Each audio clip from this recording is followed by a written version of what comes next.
Շնորհակալ եմ, որ ընկալել եք մեզ։ Այսօր ունենք մենք ձեզ մի քանի հարց։ Առաջին հարցը այն է, թե ինչ է հոգեսոմատիկան։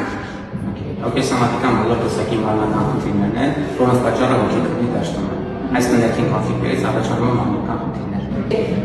Ինչպես հասկանալ, սթրեսը թե արդեն լուրջ խնդիր։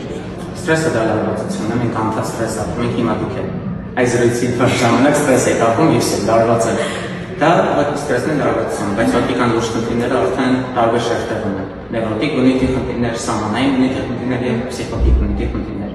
Այս երկու դեպքում հոգեբանն է աշխատում, երրորդ դեպքում արդեն հոգեբանը շփոթվում է։ Ինչն ամենաշատ ազդում մարդու հոգեվիճակի վրա։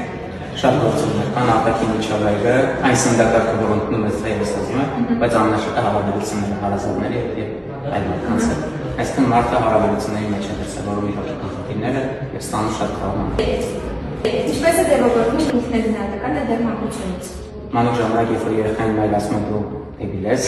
երեխան վերցնում է ես դեբիլ եմ, այսինքն ինքը չի կարողանում հակաճառել։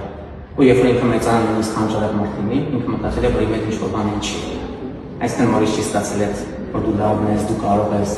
Այս դեպքում մարդը ինքնագնահատականը շատ ցածր է լինում, հաճախ մենք փոխում ենք դա։ Մարդը վերադառնում է մանկություն եւ սկսում է պատասխանել դարձնել, որ այդ համոզմունքները սկսում է փոխել։ Ես քերի եմ, բայց ինչ ինքն եմ այդպես կարծել։ Հակալություն այդ հարցերից որոշ պատասխան տալու համար։ Ես եմ շնորհակալ։